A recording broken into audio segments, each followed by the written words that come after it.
Hey y'all, Casey here. It's June, which means Pride season has arrived. Unfortunately, here in Portland, it looks like it's gonna be another year without any real Pride celebrations. Our brightly colored costumes and dancing shoes will have to collect dust for another year, which is a bummer. Nonetheless, I thought that this would be a good time to talk about pride and what pride means to me. As I've talked about before, I've had a complicated road to figuring out my sexuality and gender identity. But that journey started when I was a teenager, when I got involved in the queer community and started going to Pride. In Chicago for Pride, there were parades and street fairs, and it felt like this one big joyous gathering. The streets would be packed, and everyone was so friendly and happy. The party would spill out into bars and clubs and trains and buses. Rainbows and glitter covered everything as everyone just sort of danced through life. When I've lived in different cities or even been visiting other cities during Pride, I try to make a point of going to their Pride to see how they do Pride, because every city has its own way of doing it. I remember being 18 and stumbling across New York City Pride.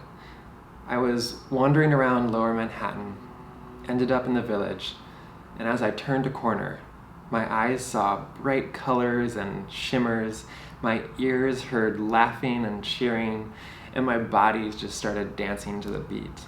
I was overjoyed.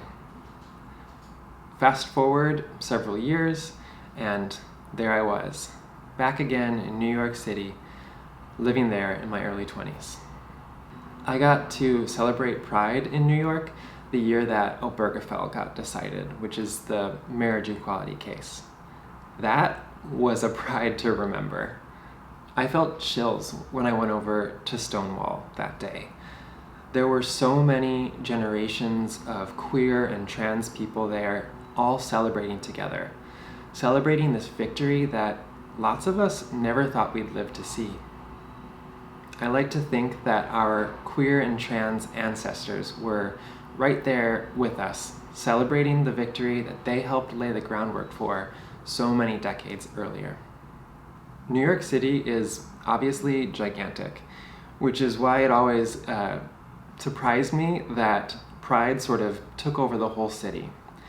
Even in my far-flung neighborhood of Corona in Queens, an almost 2-hour trek from the heart of things in Manhattan, Pride made its way out there.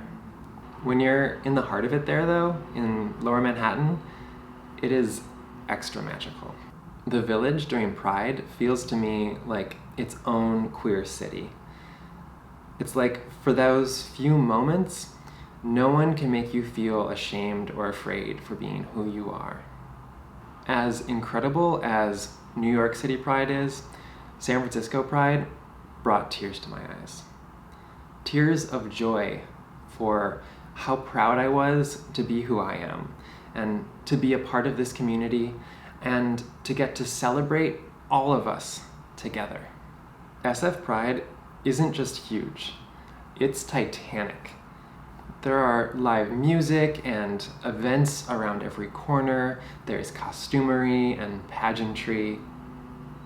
At the heart of it all is the Castro, a place that I hope against hope that every queer and trans person gets to see sometime in their life. At least for this Midwestern girl, it was like a magical promised land, all the more so during Pride. Both SF Pride and New York City Pride dwarfed Chicago Pride, but Chicago Pride will always have a place in my heart because it is a bastion of queerness in this sea of social conservatism. It is a lighthouse refuge against the fag bashing and the barbed insults. The one common thread through each of these cities' prides is that they literally make my chest swell with pride. They are pure magic to me because they take the thing that people use to insult me and treat me poorly during the rest of the year, and they turn it on its head During Pride, I don't feel ashamed or afraid to be who I am. During Pride, I feel proud and strong and joyful. Portland Pride is very different from the Pride that I've experienced in other cities. It's much more low-key and sort of family-focused. To be honest, I don't care for it as much as I do some of the other places I've lived. We have a smallish fair down by the waterfront. There are parades and events here and there, but overall it doesn't have that same exuberance and raucousness that is so much a part of all of these other prides. I think it's great to have a space for queer families to celebrate, but that shouldn't mean that the rest of us can't have a raucous and sexual time while we are literally celebrating our sexuality.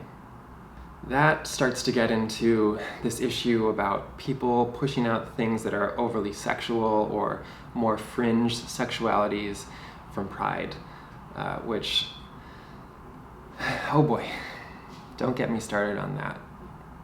Pride is a place for all of us to come together. It is not a place to exclude people that make you feel uncomfortable just because they're being who they are. There are many ways to celebrate Pride, and there are numerous aspects to Pride.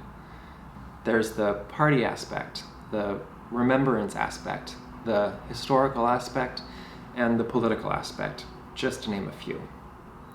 I've known quite a few QT people who think that the political aspect is by far the most important, and/or that the political aspect should always be at the forefront of every Pride celebration. To each their own, but I certainly don't feel that way. Being aware of and engaged in politics is something that I, and I think a lot of people, do every other week of the year. For me, during Pride, that's the time that we get a break. That's the time that we get to celebrate and just feel proud as we rejoice and recharge. For these reasons, the celebratory aspect is the most important aspect of Pride for me. Everyday life, especially as a queer and trans person, can really wear you down, which is why I think that celebrations are so important. They refuel us so that we can keep on keeping on when those tougher times come. I think some people think of parties and celebrations as sort of vapid and hollow, but I couldn't disagree more. They are opportunities to build each other up, to feel some joy, to reconnect with community, to come together. The commodification and rainbow washing can get to me too, but I think it is important that we not get so caught up in that we lose sight of the joy and the rejuvenation. Some people might disagree with me, but I think that it is okay to not be a political activist 110% of the time. It should also be noted that just because we're all part of the same community doesn't mean that we all agree politically. Pride should be a neutral ground where we can all come together, not a place to further deepen our divisions. We're not all anarchists and leftists, and the anarchists and leftists should not be allowed to ruin it for the rest of us simply on account of the fact that their whole world is politics. Pride is a welcome place for all who are willing to live and let live. For those that aren't willing to allow people to be who they are, whether that's because of their sexuality or their politics, they have no place at Pride. Anyways, thanks for watching. If you got something out of this video, please click those like and subscribe buttons. Have a great Pride. Until next time.